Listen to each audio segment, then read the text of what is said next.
Ancienne sportive de haut niveau, tu l'as dit, en athlétisme, multiple championne de France dans plein de disciplines. J'étais une touche à tout, championne de France en triple saut, hauteur, longueur, heptathlon, demi-finaliste des championnats du monde, médaillée d'or et d'argent aux Jeux de la francophonie. Ça a été ma plus grande douleur, tout en étant aujourd'hui ma plus grande force. Une semaine après avoir arrêté ma carrière, j'ai commencé à France Télévisions en tant que journaliste. C'était le rêve de tout journaliste sportif de commencer sur les Jeux Olympiques.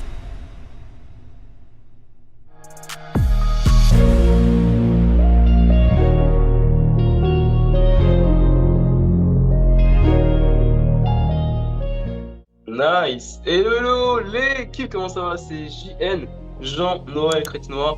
On reçoit aujourd'hui Vanessa Gladon, ancienne sportive en équipe de France d'athlétisme et aujourd'hui qui fait des activités hyper intéressantes. Vanessa va nous partager tout ça, va se présenter. Le but de ce concept est de pouvoir inspirer des personnes qui cherchent leur voie, qui cherchent à mettre en place justement soit des activités, soit à s'exprimer dans le sport de haut niveau, dans la performance. On a Vanessa qui nous fait l'honneur de sa présence aujourd'hui. Elle est en plus en voyage actuellement. Et Vanessa, tu vas justement se présenter. Salut, merci de me recevoir dans ton concept. Je suis en voyage depuis 1 an et demi, à peu près. Wow.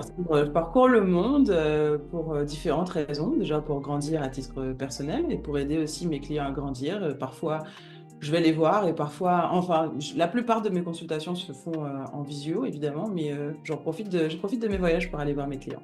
Tu parles de clients, tu parles de voyage depuis 1 an et demi. Je pense qu'on pourra partir de la base, ce qui t'a permis de voyager aujourd'hui, voilà, de ton passé de sportive et arriver justement à cette Vanessa qui voyage, on va dire, perpétuellement depuis maintenant 1 an et demi. Ça marche. Alors, bien justement, maintenant, je suis, pour répondre à ta question plus ou moins, qui a été posée de façon un petit peu subtile, je suis aujourd'hui experte et coach en neurosciences appliquées pour les sportifs et anciens sportifs de haut niveau. Donc, il s'agit de gérer toute la partie santé mentale, mais pas que santé mentale. Et c'est là où la psychologie pêche un peu, puisqu'on parle énormément de psychologie pour aider les sportifs, mais on oublie une partie importante qui est intégrale et j'ai envie de dire qui est indépendante du sportif, c'est-à-dire le corps. Et en neurosciences, c'est l'avantage, c'est qu'on travaille évidemment sur le corps, évidemment sur la tête, mais c'est surtout une synergie de biochimie, de psychologie, de développement personnel. Et c'est ce que j'aime parce que c'est vraiment complet. Et c'est une thérapie brève, c'est-à-dire que c'est bref, c'est sans rechute. Voilà. Donc, pour repartir à mes débuts, ancienne sportive de haut niveau, tu l'as dit, en athlétisme, multiple championne de France dans plein de disciplines. J'étais une touche à tout, championne de France en triple saut, hauteur, longueur, heptathlon, demi-finaliste des championnats du monde, médaillée d'or et d'argent aux Jeux de la francophonie. Voilà, ça c'était il y a quelques années maintenant. Je commence à rajouter des kilomètres sur mon parcours. Donc j'ai 42 ans dans quelques semaines. Donc j'ai arrêté ma carrière il y a quelques années, 2012 sans avoir fait les Jeux Olympiques. Et ça a été ma plus grande douleur, tout en étant aujourd'hui ma plus grande force. C'est vraiment aujourd'hui ma plus grande force. Et c'est vraiment ce qu'on apprend, par exemple en neurosciences, c'est que les traumatismes, les tempêtes font grandir pour le meilleur. Et c'est difficile à entendre. C'est vraiment un discours qui n'est pas courant, mais c'est pour le meilleur, en fait, qu'on traverse tout ça. Les tempêtes, on y rentre d'une façon, mais on en sort d'une autre façon, on en sort grandi. Et c'est vraiment toutes ces étapes qui ont fait que je suis celle aujourd'hui, parce que on va découvrir tout au long de ce podcast qu'après avoir arrêté ma carrière, moi j'ai connu un grand désert, pas professionnellement parlant, puisque une semaine après avoir arrêté ma carrière, j'ai commencé à France Télévisions en tant que journaliste. C'était le rêve de tout journaliste sportif de commencer sur les Jeux Olympiques. Ça a été mon cas. J'ai commencé sur les Jeux Olympiques de Londres, donc pas en tant qu'athlète, mais en tant que journaliste. Alors si professionnellement parlant, la transition s'est passée comme dans un rêve, puisqu'il a fallu qu'une seule semaine pour passer de l'un à l'autre. Au niveau personnel, ça a été très, très compliqué, très difficile. Donc, j'ai cheminé pour trouver les réponses pour moi. Et au fur et à mesure, je me suis rendu compte que d'autres avaient besoin de ces réponses. J'ai mis 10 ans à les trouver. Donc, si aujourd'hui, je peux éviter à tout le monde de gagner 10 ans, si je peux leur permettre, du moins, de gagner 10 ans, eh bien, tant mieux, je suis là pour ça. Nice, ok, wow, incroyable, incroyable. Ça part vraiment de multiples réalisation, enfin, comme sportive, voilà, avec les championnats de France, du monde, Jeux de la francophonie, etc. Peux-tu nous dire un peu les pays que tu as visités déjà dans le sport, voilà, par rapport aux compétitions, aux stages également, parce que je sais qu'il y a des stages parfois avant la période euh, estivale, et puis aussi parfois en hiver. Quel a été ton meilleur souvenir, ta meilleure performance, ton meilleur moment où tu pensais par exemple que c'était impossible d'avoir le podium ou la victoire et que finalement, boum, on sait pas ce qui s'est passé et là, il y a une success story, je sais pas quoi. Voilà. Voilà, tu m'as posé 1000 questions dans une seule question et j'ai 1000 réponses qui viennent en même temps dans ma tête. La première réponse qui me vient par rapport au pays visité, c'est le Liban. C'est pas un pays auquel on pense au premier abord quand on va visiter. Ça a été un pays coup de cœur, vraiment, parce que toi qui es antillais, martiniquais comme moi-même, eh bien, j'ai reconnu énormément de choses. L'arbre du voyageur, il y a des colibris, par exemple, il y a des hibiscus. Et Ah vraiment, ouais? je ne m'attendais pas à parcourir autant de kilomètres et retrouver autant de similitudes avec notre petite île qui est la Martinique. Et évidemment, c'était une fin d'année. Donc, ça a été c'est le genre de championnat où tu peux te lâcher, tu peux faire des perfs, mais derrière, c'est la fête. Et j'ai rencontré ma meilleure amie sur ce championnat, je la connaissais. Ah, Et elle est devenue ma meilleure amie après ce championnat. Donc, c'est Lina Jacques-Sébastien, hein, relayeuse qui a fait les Jeux Olympiques de Londres et de Pékin. Donc, quelqu'un voilà, que j'ai encore dans mes on contacts embrasse, et qu'on passage. embrasse, qui écoutera très certainement ce podcast. Et voilà, évidemment, j'ai découvert là. Donc, tu vois, c'était vraiment une rencontre à différents niveaux, parce que le Liban, c'est pas un pays où tu penses aller. Et c'était un pays qui était en guerre à ce moment-là, donc on était flippés. On avait. Alors à l'époque, on n'avait pas le droit de le dire, mais on avait des gardes du corps rapprochés. Il y avait une garde rapprochée pour l'équipe de France. Donc j'ai connu cette expérience-là. Et puis au-delà de tout ça, j'ai gagné. Donc la Marseillaise, voilà, je l'ai vécue là-bas. Donc c'est extraordinaire. Pour revenir à la question, la dernière question que tu m'as posée sur le championnat où je m'attendais pas à gagner, que je m'attendais pas à gagner, c'était en 2010. J'étais championnat de France à Bercy. Je fais un été, un hiver du moins, un hiver à la rue, mais à la rue de la rue, c'est-à-dire je saute même pas 6 mètres en longueur. Tu vois, je fais des études de podologie. Oui, moi j'étais une professionnelle des études. Tu sais, des études, j'en ai fait plein. Et donc je faisais des études de podologie à ce moment-là. J'avais un emploi du temps de dingue et je sautais même pas 6 mètres. J'étais à la rue. Je m'attendais à faire des championnats de France pourris. Alors j'étais sur la fiche de ces championnats de France en grand. Ils avaient fait un market de fou. J'étais partout dans les métros, partout sur le périph', partout sur les bus. Et je me disais, mais toi qui es partout, t'as même pas sauté 6 mètres de l'hiver, mais tu vas te faire ridiculiser. J'avais honte si tu savais. Et en fait, je me pointe à ces championnats et je dis à une copine qui était là, je dis, c'est toi qui gagne aujourd'hui. Parce que enfin, je suis à la rue, je voulais pas que ça soit une autre personne, j'ai pas envie de dire qui. Et parce que voilà, on est bienveillant, mais j'avais pas envie que ça soit cette personne. Et je dis, c'est toi qui gagne aujourd'hui. Et ça s'avère que je fais mon premier saut. Et là, je me rends compte qu'en fait, il s'est passé un truc dans mon corps. J'ai un dynamisme de fou. Je fais un premier saut, un deuxième, un troisième, un quatrième. Et plus je saute loin. Mais je saute, mon premier saut, il est à 6,30, tu vois, je sais plus. Mais Ok. j'ai pas sauté 6 Au mètres de moins, l'hiver t'as fait 6 mètres et plus. et je fais 6 mètres et plus. Et non, mais attends, le truc de dingue, c'est que je gagne. Et je gagne devant qui? Je gagne devant Eunice Barber, championne du monde de saut en longueur. 6,48. D'accord. Donc, tu vois, je Ah, passe. Voilà, tu m'as posé la compétition, tu m'as posé la question, quelle compétition que je ne m'attendais pas à gagner? Eh bien, c'est celle-là. C'était dans un Bercy plein à craquer. C'était waouh. full, full. Et l'émotion était au max. Vraiment, c'était exceptionnel. Ok. Ouais, d'ailleurs, Eunice a fait chemin du monde de son longueur en 2003 à Ouais, Paris, au Stade de ouais, France, ouais. euh, avec, il me semble, le 7,03 m. Il me semble que c'était 6,99 et qu'elle fait 7. Il me semble que le record de France, il est à Monaco. Il est pas. Je sais pas si non, il me semble que c'est 6,99 à Paris. Je suis pas sûre. Faudrait qu'on Ok, regarde. ok. En tout cas, juste incroyable, incroyable la success story. Moi, je kiffe. Ok. Parce que personnellement, c'est des choses comme ça, des moments comme ça qui m'ont inspiré, moi, à me dire, bah, tiens, je vais commencer à faire de la clé, je vais commencer à faire des compétitions de haut niveau. Voilà. C'est des moments comme ça où voilà, on pense que tout est perdu. Et là, boum, le héros, l'héroïne du film, de ton film pour le coup. Mais en fait, voilà, tu as trouvé les ressources qu'il fallait. On ne sait pas comment, mais le jour J, en gros, ben, boum, c'est venu, impeccable. Et là, c'était la victoire, le titre, le sacre, j'ai envie de dire. Et juste, si on peut aussi saluer tes entraîneurs qui t'ont coaché, accompagné à ce moment-là. Qui t'a entraîné à ce moment-là? Hervé Bouffinier. Hervé était à ce moment-là Non. quelqu'un qui était... Ouais, bah si, c'est Hervé. Hervé était quelqu'un qui était très discret, que très peu de gens connaissaient, alors qu'il avait déjà sorti des gens qui faisaient partie de l'équipe de France d'athlétisme, comme Jules Le Changa, comme Abdoulaye Diarra, comme Alassane Diarra, comme Yannick Le Sourd. Et Hervé est un Ah, vrai c'est Hervé. formateur. Ouais, et encore ça, je cite qu'une partie, mais je pourrais en citer d'autres, hein. Mais c'est vrai qu'Hervé, c'est un vrai formateur. Je pense qu'on pourrait compter le nombre de championnes de France et champions de France qu'il a au triple saut. À mon avis, il a un record là, par là, parce qu'en junior, il doit en rafler pas mal. Et il prend Et là où il a été très bon, c'est qu'il prend les gens de zéro pour les amener très loin. Et j'ai toujours voulu saluer cette performance-là et je l'ai toujours tiré vers la lumière autant de fois que j'ai pu. Parce qu'en effet, c'est bien de le souligner, un athlète se construit pas tout seul, c'est un duo, voire des fois plus qu'un duo, hein, ça peut être un trio, un quatuor, ça dépend de la manière dont tu s'entoures.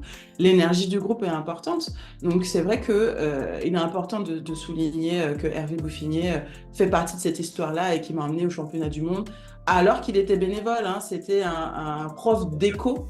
Il m'entraînait sur ses temps libres, sur ses vacances. Il prenait ses vacances pour partir en stage et pour m'entraîner. Parfois, il avait cours, il m'entraînait, il retournait en cours, il m'entraînait à nouveau. Donc, c'est vrai qu'il faut Ah saluer ouais, la performance et l'engagement de tous les bénévoles l'engagement. et entraîneurs qui ont la même histoire. Elle n'est pas si rare, cette histoire de coach bénévole qui s'engage autant. Et pour justement les championnats du monde, je me souviens, on lui avait donné que 500 euros pour payer son billet d'avion, payer son hôtel et venir me voir et me coacher au championnat du monde. Donc, c'était à Berlin, hein, les championnats du Ok. monde, donc c'était pas si loin, En mais 2009, 500 euros pour... Ouais, en 2009, Berlin, ouais. petite parenthèse, c'est le championnat du monde où Usain Bolt, Et ouais, l'astronaute, a battu son record du monde en 9 secondes 58 sur 100 mètres et sur 200 mètres 19 secondes 19. et le 4 x 100. C'est Et le 4 x 100 aussi, il y avait les et trois 4 records du fois, monde et 4 fois. ouais, avec la Ok. Jamaïque. Donc en fait, tu as aussi fait ce championnat du monde. Ouais, exactement. Et Usain Bolt était dans mon hôtel. Donc, Yeah. du coup, Usain Bolt, je le voyais tous les jours. C'était le seul qui avait un garde du corps parce que tout le monde, c'était fou. Tout le monde voulait prendre des photos.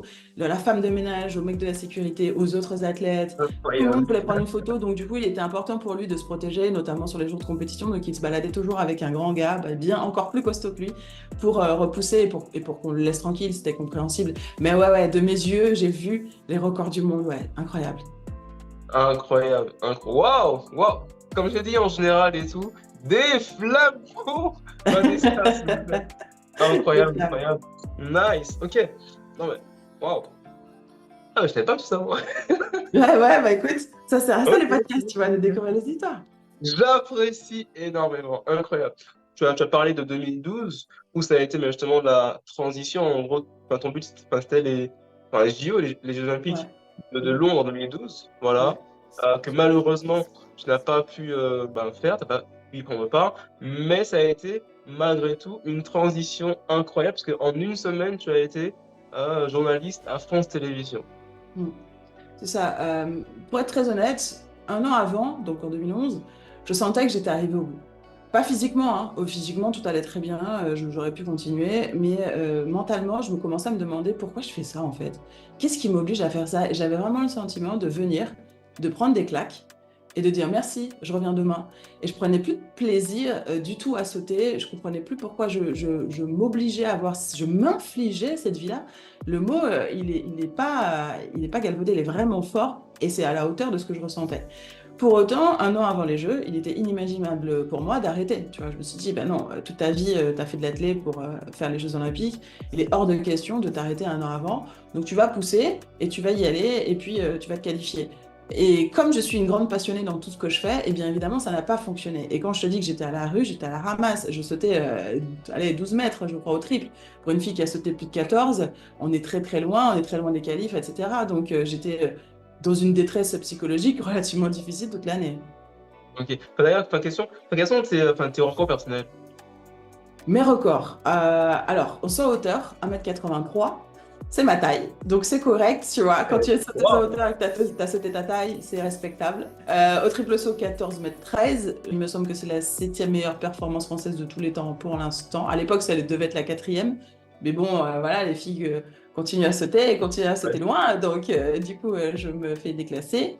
Et tant mieux pour l'athlétisme français, même si le record de France, il tient toujours avec Teresa Nzola Mezoba, je pense que c'est 14,69. Au final, c'est ça. Saut en longueur, 6,59. Et D'accord. voilà, c'est ça. Après, sinon, j'ai d'autres records, évidemment, parce que j'ai fait de l'heptathlon, donc j'ai des records au poids, javelot, ouais, enfin voilà. Ok, Sinon, ok. l'autre perf au ouais était intéressante aussi, mais je me souviens plus, ça doit être 13,69 ou 8 ou un truc comme ça. Ça Donc, va, ça va. ouais, non, j'étais une bonne Française. J'étais régulièrement ouais, au championnat de France des nationaux sur les haies, donc voilà. J'étais une bonne Ok. Française moyenne sur les haies, correct. De quoi m'amuser. Et du coup, un an avant, tu étais un peu en questionnement par rapport à si tu continues ou pas l'athlétisme. C'était un an avant les JO de Londres, mais enfin, tu prenais plus de plaisir, il te revenait chaque jour. Et qu'est-ce qui a fait que tu as continué malgré tout? Pas des jeux, pas des jeux. Londres, c'était pas très loin de la maison. Je savais qu'il y aurait beaucoup de Français, qu'il y aurait une ambiance de dingue. Après, toute ma génération y serait. Donc, quand tu fais partie d'une génération, je sais que tu sais de quoi je parle. Tu as envie de faire partie de l'histoire, des souvenirs aussi, parce que c'est ce qu'on partage après. On partage des souvenirs, on partage des anecdotes. La preuve, c'est ce qu'on fait aujourd'hui. Donc, quand tu as envie de vivre ça, et puis tu as envie de finir aussi d'une belle façon. En 2012, ça aurait été mes 30 ans. Donc, je trouvais que c'était aussi une belle façon de terminer. Sauf que j'étais à la ramasse, j'étais loin de tout, j'avais plus envie, et donc forcément, ça s'est arrêté là. Donc, pendant l'année aussi, j'ai continué à progresser sur mon chemin vers le journalisme. Donc, j'ai enchaîné les stages, j'ai enchaîné aussi des choses qui me fatiguaient, un rythme de vie qui était différent. Donc, arrivé à l'été, ouais, j'étais à la ramasse. Je crois que je fais même pas finaliste des France, quoi. À la rue, à la rue. Ok, waouh, ok. Et dans ce moment-là, c'est assez difficile, enfin, de voir que ça se passe pas forcément comme on l'aurait aimé. Après, ben, justement, cette saison 2012, tu as fait une transition vers le journalisme que tu avais déjà, on va dire, entamé par rapport à tes études. Exactement. Lors de mes études de journalisme, je devais faire un stage, hein, comme quasiment toutes les études. J'arrivais à Ok. la fin et il s'est avéré que mon directeur d'école a suivi, que je ne m'étais pas qualifiée pour les championnats, pour les Jeux Olympiques. Et il avait beaucoup d'empathie pour ça, parce qu'il m'a dit, je te voyais déjà déprimé, voire aller plus loin, hein, on va pas se mentir, on sait que les sportifs, on est dans l'extrême parfois, on prend des décisions définitives dans des moments difficiles. Donc, du coup, il m'a dit, écoute, j'avais rendez-vous avec le directeur de France O, donc de France Télévisions pour les Outre-mer, et j'ai fortement sollicité pour que tu participes à la rédaction des sports de France Télévisions. Donc j'ai fait un entretien, évidemment, comme tout le monde. Puis très vite, il s'est avéré qu'ils ont voulu que je fasse une chronique en direct sur les Jeux Olympiques, donc la transition. Ouais, tout de suite, je me suis retrouvée à la télé, et il s'est avéré que j'avais une facilité en plus, et c'est d'ailleurs pour l'une des raisons pour lesquelles, ça aussi c'est une anecdote dont on pourrait discuter, la raison pour laquelle je fais de la télé, ou j'ai fait de la télé, bon, je continue d'en faire, c'est vrai, mais parce que j'avais envie d'apporter des choses, pas forcément d'être connue, ça n'a jamais été mon ambition d'être connue, de passer à la télé, mais j'avais vraiment des choses à apporter, donc lors de l'entretien, ils ont compris que j'avais envie de partager à ma façon ces Jeux Olympiques, donc je me suis retrouvée très vite à la télé, avec grande facilité. Donc, à la fin de ces Jeux Olympiques, j'ai eu une proposition en direct pour rester définitivement à France Télévisions. Donc, Incroyable, comme dans un rêve.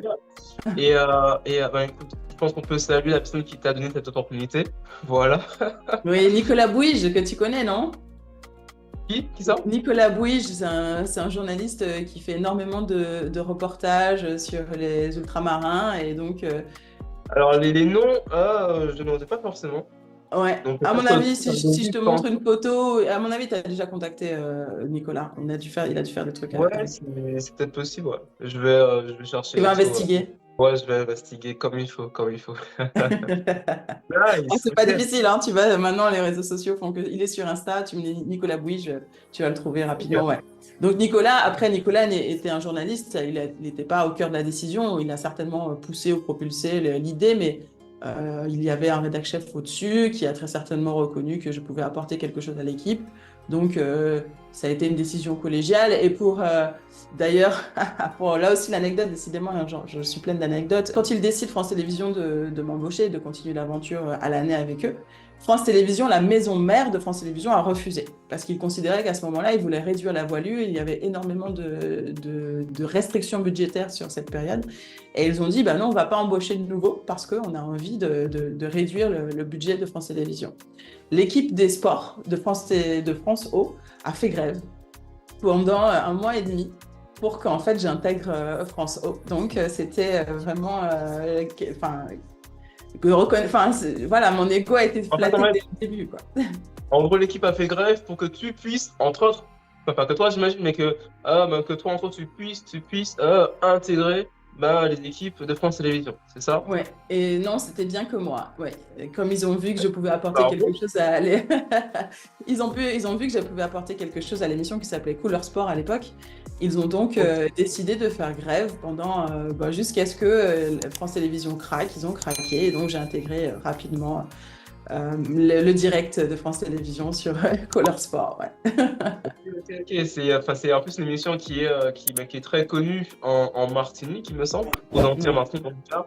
Aux Euh, Antilles, ouais. on salue justement toute l'équipe de Couleur Sport, s'ils nous regardent, hein, voilà. Ouais, Couleur Sport n'existe plus aujourd'hui puisque la chaîne François n'existe plus aujourd'hui. Et ça, Elle a muté autrement. Elle s'est créée sur le web, je crois. Je suis de très loin ce qui se passe, mais l'émission en elle-même n'existe plus. Mais oui, toute l'équipe, on leur fait des gros bisous et je leur dis encore merci de m'avoir donné ma chance et de m'avoir apporté tout leur savoir parce que donner la chance à quelqu'un, c'est une chose, mais ensuite lui donner les clés et les moyens de réussir, c'est encore autre chose. J'ai vécu 12 ans de journalisme. C'est grâce à eux wow. aussi, parce qu'ils m'ont donné l'opportunité de débuter et aussi les clés pour durer. Parce que passer à la télé pour dire 9-2, 9-2, 9-2, 9-3, ça c'est facile. En revanche, être une vraie professionnelle et durer dans le temps, et progresser et grandir, là, c'est Sur pas le long évident. terme. Il faut avoir des Sur gens le long terme. bienveillants autour qui nous portent aussi, et c'est ce qu'ils m'ont apporté vraiment. Ils ont écouté mes idées, j'ai eu l'occasion Bien. d'apporter des idées. Euh, Beaucoup de mes idées ont été suivies. Donc, tu vois, vraiment, j'ai été respectée dans cette rédaction et ça, c'est pas toujours le cas Incroyable. pour les nouveaux. Très, très vrai. Très, très vrai. Euh, wow. Quel parcours. En vrai, concrètement, on se connaît de base, hein. Mais là, je découvre encore des choses. Là, maintenant, aujourd'hui, là, regarde, comme je t'ai dit, franchement, là, je travaille pas sur entre nous, ok? Et littéralement, tu me fais un honneur incroyable. Je suis subjugué. Oh là là, quel honneur, je suis subjuguée. Et qu'est-ce que je voulais dire? Ouais, question. Tu as fait d'autres télévisions, d'autres groupes à part France Télévisions ou pas? Oui, j'ai travaillé longtemps pour Canal+ International. J'ai D'accord. présenté le journal sur Infosport Plus, donc Canal+. D'accord. J'ai réalisé un documentaire aussi sur les femmes qui ont marqué l'histoire de l'athlétisme, les Antillaises qui ont marqué l'histoire de l'athlétisme. Donc de la Ok, trop première bien. Antillaise jusqu'à, bien à l'époque, c'était 2015 quand je l'ai fait, réalisé ce documentaire. Donc la dernière, c'était Héloïse Le Sueur. Donc j'ai réalisé beaucoup de choses, et je travaille en ce moment avec l'équipe. Si aujourd'hui j'ai mis un terme à ma carrière en tant que journaliste, je continue à offrir, puisque je ne les propose pas, généralement on vient me chercher. Mes services, je continue à en donner, à donner mon expertise sur la chaîne L'équipe et sur la chaîne de la Fédération française d'athlétisme qui est Athlé TV. Donc si Athlé TV est beaucoup plus confidentiel puisqu'il y a quand même moins de téléspectateurs, c'est une chaîne qui est beaucoup plus exigeante puisque ceux qui regardent Athlé TV sont allés à Spécialiste 99% des des athlètes. athlètes ou des gens qui sont très proches des experts, des coachs. Donc, si sur l'équipe TV, j'ai un propos qui est beaucoup plus large et qui doit être accessible à monsieur et madame tout le monde de 7 à 77 ans et plus vieux, sur Athlé TV, l'expertise doit être de mise. Et j'ose croire que s'il m'appelle d'année en année, c'est que je dois avoir une expertise Et que, à mon avis, là, l'expertise est assez pointilleuse. qui est au moins correcte. Voilà, je ne dis pas que je ne dis pas de bêtises. Ça doit m'arriver plus souvent que je ne l'aurais voulu de dire des bêtises. Mais la plupart du temps, j'estime que si on me rappelle, ça doit être correct. Et c'est vrai que la difficulté, dans mon cas, je suis la seule consultante, hein. Donc il faut maîtriser des délais en passant à la perche, en passant au poids, au 10 000, au 5 000, au steeple, à la longueur, au Wow. triple, au disque. Voilà, c'est vrai que La Ok. difficulté, elle est là, c'est de pouvoir apporter un propos constructif, d'éclairer le téléspectateur, alors que c'est pas forcément une discipline que j'ai pratiquée. Non, franchement, c'est très très exigeant. Franchement, tu as un mérite de pouvoir passer d'une spé à l'autre. Incroyable. Tu as dit aussi que tu ne fais plus de télé en tant que tel aujourd'hui, mais on Mm. te sollicite par rapport à tes services. Voilà. Donc du coup, qu'est-ce que tu fais aujourd'hui exactement, Mm. Vanessa? Aujourd'hui, je suis experte, coach et thérapeute en neurosciences appliquées, donc pour sportifs en D'accord? carrière et sportifs retraités. Parce que c'est vrai que ça me tenait à cœur, moi qui ai mal vécu l'après-carrière, d'apporter une réponse. Moi, je l'ai cherché, je ne l'ai pas trouvé. Les seules réponses que j'ai trouvées, c'était des psychologues, ça ne me correspondait pas. Pas qu'ils Mhm. sont... Attention, hein, je ne remets pas en cause la discipline, hein, elle est utile évidemment, mais je trouve que pour un sportif de haut niveau, il y avait encore plus à apporter. Il y avait des choses à prendre en compte, notamment la biochimie du corps. Un sportif de haut niveau, eh bien, il ressent, il a une homéostasie tout au long de sa carrière. L'homéostasie, c'est en fait c'est l'équilibre des hormones.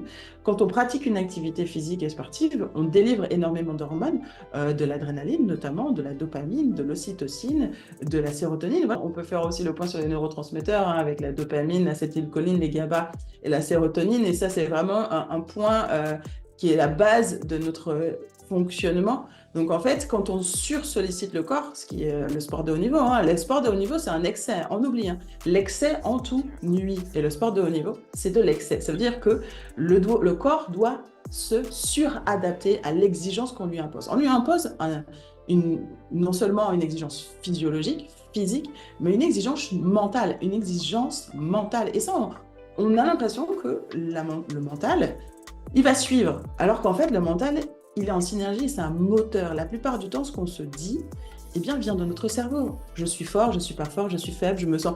La preuve, tout le monde aujourd'hui, on se regarde dans le miroir, on se dit, ah, aujourd'hui, beau gosse. Le lendemain, on se regarde, on se dit, ah, aujourd'hui, sale gueule. En fait, en vrai, t'as pas changé de gueule entre les deux. Ce qui a changé entre les deux, c'est ton discours interne. Et c'est vraiment ça qu'on travaille en neurosciences, et on va chercher le discours interne, on va chercher parfois le trauma racine qui fait te penser, qui fait que tu as une croyance racine qui t'empêche de performer ou qui t'empêche de continuer à évoluer.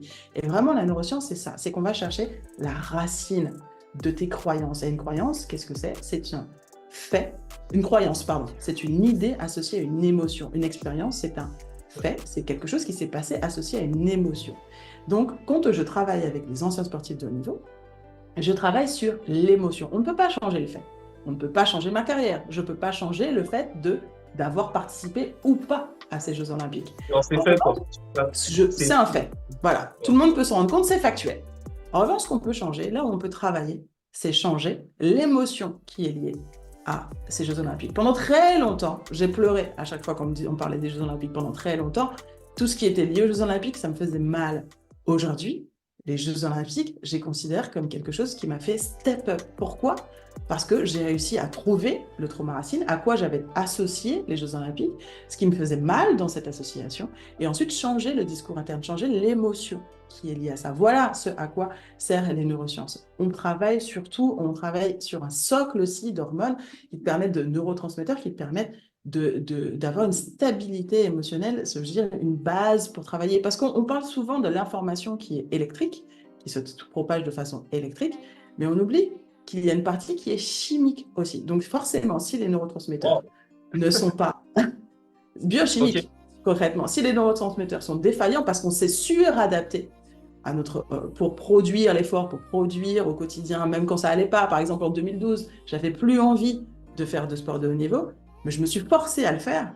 Donc forcément, mon corps s'est suradapté, c'est bloqué, Adapté et tout ça a à nouveau forcé. pour pouvoir Et justement se donc, dire, quand ah on bah se tiens, je vais suradapte, continuer. on consomme plus d'hormones, donc on crée des carences. Et quand on crée des carences, eh bien forcément, notre corps ne fonctionne pas de la meilleure des façons. Donc, il faut faire un point, un bilan important de savoir où on en est dans cette biochimie, où sont nos carences pour pouvoir les combler, pour ensuite partir sur un socle qui est sain.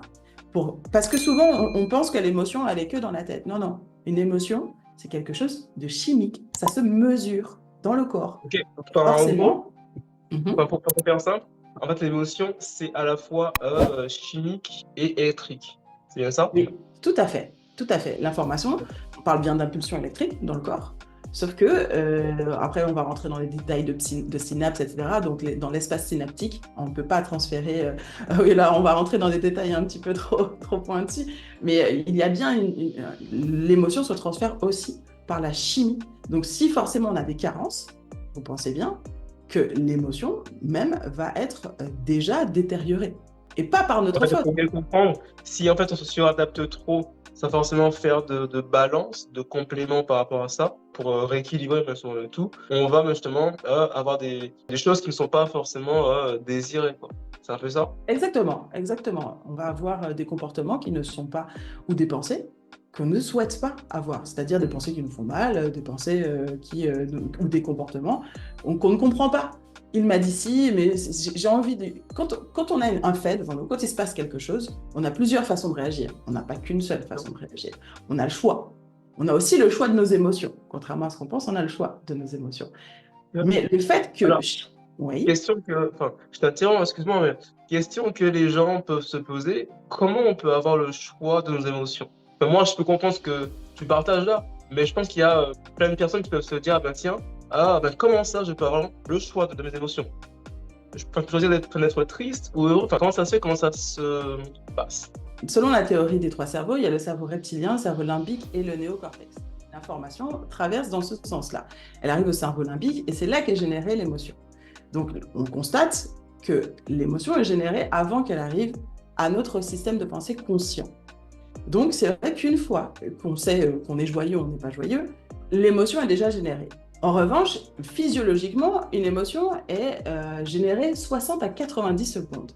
Ça, c'est physiologique. Maintenant, à partir de 90 secondes, c'est toi qui décides si tu continues dans cette émotion ou si tu décides de changer d'émotion ou si tu D'accord. l'entretiens, cette émotion. Ça t'a emmené loin dans les réflexions, là, j'ai l'impression. Oula, là, je pense un peu à avoir chaud et tout, mais c'est super intéressant parce que je pense qu'il y a beaucoup de sportifs, de sportives également, qui ne connaissent pas forcément cette partie de leur corps, de leur chimie du cerveau, de leur intérieur. Et je pense qu'en compétition, c'est quelque chose qui est important Hmm.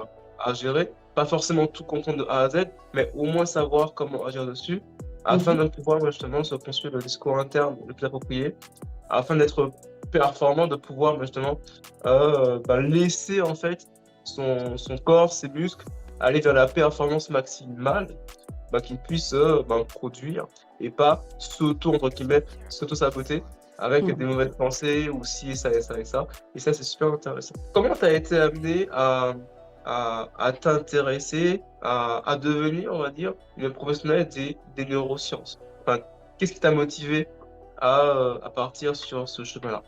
Parce que c'était la voie la plus complète et c'était celle qui apportait la meilleure réponse pour moi. C'est vrai qu'aller voir un psychologue qui me disait et quand je lui posais une question, elle me dit ah ben moi je sais pas, c'est vous qui savez. Donc ok, donc en fait je viens parler à un mur et quelqu'un qui me fait je peux mettre un disque ou un CD, peu importe, ou YouTube, tu vois, qui me répond Donc je me suis dit ok, je vais chercher une autre option puisque celle-là ne me correspond pas et puis aussi je trouvais personne qui avait fait du haut niveau. Parce que Ok, c'est une vie particulière, le sport de haut niveau. Il faut pouvoir ça va. comprendre ce qui se passe. Il faut comprendre. Moi, j'ai une cliente aujourd'hui qui est venue me voir parce qu'elle me dit, moi, j'ai été voir une psy et elle m'a dit, mais je ne comprends pas pourquoi vous venez me voir. Normalement, vous, les sportifs, c'est vous qui devez motiver les autres.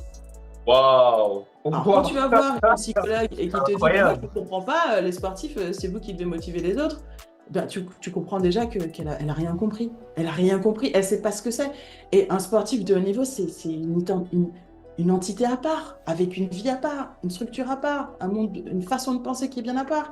Et justement, dans cette façon de penser, il faut savoir qu'un humain est 95% du temps inconscient. Il a 95% du temps des comportements inconscients. Donc, ça veut dire qu'on est conscient que 5% du temps. Donc, quand tu me posais la question concrètement, comment changer sa manière de penser, comment changer son système de croyance, eh bien, justement, c'est mon rôle d'aller trouver ton système de croyance dans les 95% du temps. Toi, tu peux pas, en fait. Tu peux pas le trouver. C'est mon rôle d'aller trouver avec toi. Hein. On est une team. Hein. C'est main dans la main, ton pied, mon pied, tu vois. Et donc, du coup, je vais chercher avec toi tes traumas et tes croyances racines. Et à partir de là, une fois qu'on a compris, tes croyances, je te répète, hein, c'est une association. Un système nerveux n'est pas logique. Il ne fait que des associations. Il s'est passé ça, j'associe ça à ça. Émotionnel. émotionnel, mais aussi tout ce qui s'est passé. Il s'est passé, par exemple, je vais prendre un exemple très concret. Tu fais un accident de voiture. La voiture elle glisse un petit peu, elle tape la voiture devant, il y a des gens autour. En fait, non seulement ton cerveau va associer l'émotion à ce moment-là, mais ton cerveau va aussi associer tout ce qui s'est passé. Le crissement de pneus, la voiture qui dérape, la voiture qui était devant, est-ce qu'elle était rouge? Est-ce qu'elle avait un truc particulier? Voilà, ton cerveau, en fait, ne fait que des associations. Il n'y a rien de logique dans un cerveau. Il n'y a que des donc associations. quelqu'un va se dire par la suite, ok, moi je fais attention aux voitures rouges parce qu'un jour il s'est passé quelque chose avec une voiture rouge et du coup, c'est pas logique, mais on va se dire, bah tiens, les voitures rouges, je fais attention. Alors qu'en gros, il y a pas de raison. Exactement. Si ça se trouve, un jour, tu vas te dire, ah, de toute façon, moi, j'aime pas les voitures rouges. Ah, les voitures rouges, de toute façon, je trouve ça moche. C'est anodin hein, de trouver une voiture moche, voiture rouge moche. Mais si je vais chercher dans cette histoire, par association, on va possiblement trouver qu'il y a une raison au fait que tu n'aimes pas les voitures rouges. Alors que finalement, on a des goûts et des couleurs, hein, bien sûr, on a des goûts selon nos humeurs, etc. Mais parfois, on peut être surpris de comprendre qu'il y a des associations et qui pourraient expliquer pourquoi un jour tu t'es levé et tu n'aimais pas les voitures rouges. Waouh, incroyable, intéressant. Franchement, je pense qu'il y a encore beaucoup de choses à dire par rapport à ça. Ouais. On pourra passer le podcast sur le sujet. Ouais, je pense qu'on pourra, s'il le faut, se faire une partie 2, je sais pas, parce que concrètement, là, ça déroule, c'est easy, et je pense qu'on a encore beaucoup de choses à se dire. Ça se trouve, parmi les gens qui vont voir justement ce podcast, ça fait des gens qui seront des futurs clients, on ne sait pas. Welcome. Est-ce qu'on a des liens, un site où on peut te retrouver? Vanessa Gladon. Vanessa Gladon. Les gens aiment bien m'appeler Vanessa Gladon, je sais pas pourquoi. C'est une association. Ouais. C'est fou, ouais. Dans le monde de l'athlé, on va ça va Vanessa Gladon? Je sais pas. Écoute, c'est un nom l'association doit être. Moi, je disais à quelqu'un il y a à peu près 2 semaines que littéralement, quand on t'appelle par ton prénom et ton nom de famille, c'est une star. Parce qu'en fait, il y a une personnalité publique qu'on appelle par leur prénom et nom de famille. Tu vois pas? Incroyable. Ouais. Donc, du coup, c'est un peu comme ça, c'est que, a priori. Je suis une resta, t'as vu? Exactement. Des flammes pour Vanessa Gladon, s'il vous plaît. C'est vrai qu'on peut me contacter sur les réseaux sociaux. Je suis accessible sur les réseaux sociaux. Et sur mon mail, contact@vanessagladon.com. D'accord. Contact@vanessagladon avec un seul N.com, tu vois.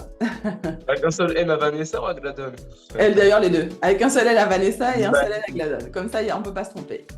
Moi, je connais, mais au cas où je pose la question, comme ça, voilà. S'il le faut, on pourra peut-être l'écrire juste ici. On ne sait pas. Ouais, on fait de la promo, là, c'est bon. Nice. Et sur les réseaux, c'est pareil, c'est Vanessa Gladon? Ouais, exactement. Vanessa Gladon, c'est vrai que c'est... je sais pas. Beaucoup de gens m'appellent comme ça. J'ai pas eu à changer. J'ai créé un podcast qui s'appelle The Glad One, tu vois. C'était logique aussi. Glad One, Gladon, c'est collé. Et puis quand tu fais la traduction de The Glad One, ça veut dire celui qui est heureux.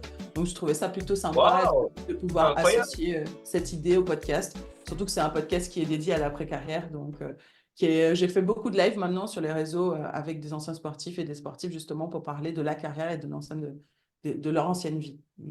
Impeccable. Bah écoutez, on va se dire à très vite.